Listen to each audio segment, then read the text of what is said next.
Greetings, everyone. Welcome to Herbalism 101 Part 2. So, last time I talked to you about basically the scientific side of herbalism.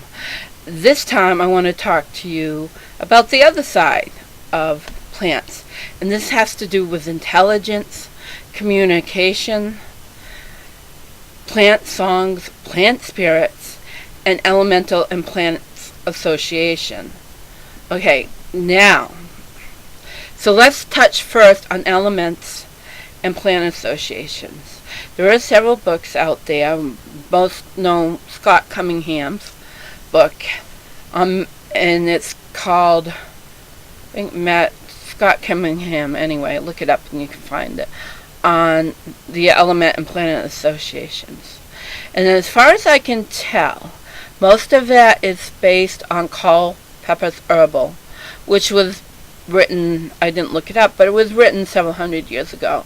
So it's based basically on one person's observation. And mainly what elements and planetary associations are used for is magic, when doing magical spells or abundant rituals or what have you. Well, to me, it's nothing set in stone. Once I go through plant intelligent communication and plant songs, perhaps you'll understand what I mean. It all depends on where the plant is grown, what condition it's planted in. A plant could have mainly a different element depending on where it has grown and what conditions it has grown in. So, there is elemental associations where the roots are considered the earth element of the plant.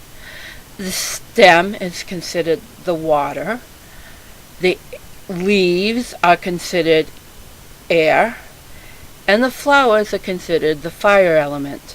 So there are certain parts of the plant that have different elemental correspondence. So to say that one plant is one specific element is kind of difficult to pinpoint. You could say like a plant that grows in a very warm, dry spot would be full of fire element, and that could be true. But that same plant could be that survives in that type of environment where the element is hot and dry, may also can exist in a very wet and damp environment. And then wouldn't that plant have a watery could be associated with the water element. So it all depends on the conditions of the plant. So what you need to know to really determine is to ask the specific plant that you are working with at that specific time what element it is emitting. So that brings me back to how do we do that?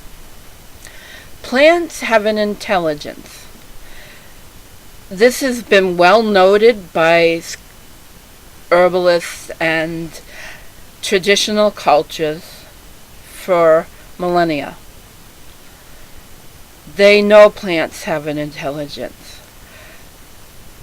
Ancient cultures learned to work with plants by the plants themselves.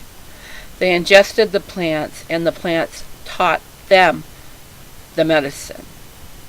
That's how plants were first interacted with. Ancient humans knew the plants on an intimate level. So they had intimate communication with them. So that and I have that, with certain plants, I have that communication with them because I have worked with them. I have moved them and put them in a specific area to grow. So I'm good at moving plants around, the natural plants. I'm not good at growing vegetables. But so I have I can commune with the plants as much as I can communicate with animals, with people. I can communicate with plants.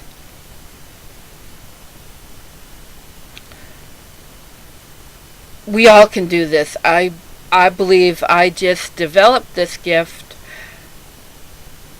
because I always had open doors of communication. I don't remember ever not having that communication. I remember it being shut down for a while, and then also expanded on when I began my herbal journey, because my herbal journey brought me to the sacred plants, which really opened my perception and really deepened my understanding of plants and people also.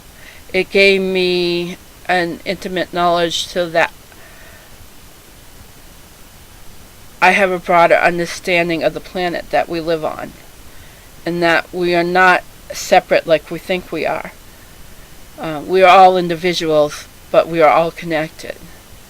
So plants have an intelligence, and we can communicate with plants, and they want to communicate with us. They have so much, they feel very neglected because they haven't been heard.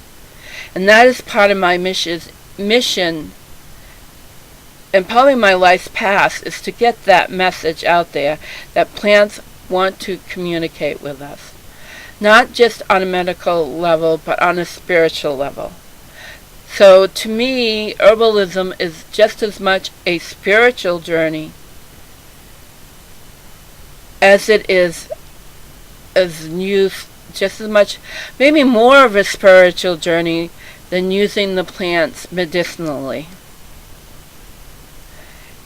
There is a way that plants have a song too. I want to talk about plant song.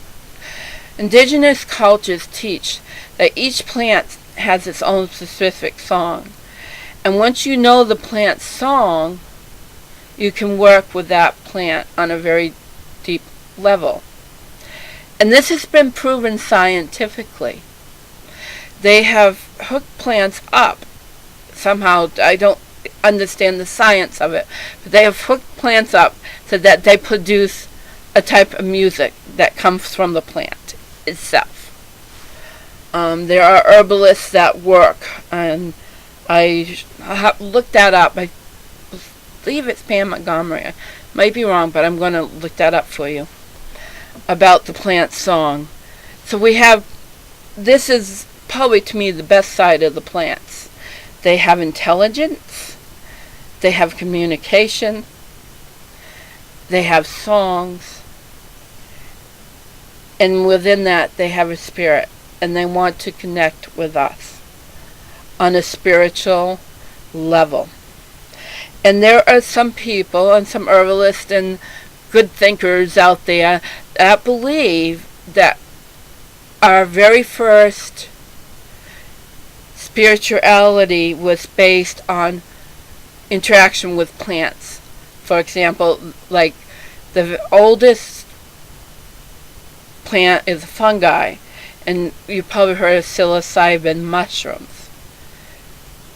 Now those have been around for millennia, and a lot of people believe through the plants opening us up is what opens us up to the spiritual realm. And I totally believe that with some of my own personal experiences that I won't go into detail about. Someday it'll be written down for you too, and I will tell you my own experiences. To take away from this, I'm not going to make it too long, is that plants are, the study of plants can be for me and for others, is a spiritual journey. And they have that to offer us. And it doesn't matter which plant. It doesn't have to be a psilocybin mushroom. It can be any plant that we identify with, that we take the time to work with. that can teach us on a spiritual level. And I have worked with St. John's wort. It's one of the plants I have moved into a spot where it would not be interrupted, and could grow really well.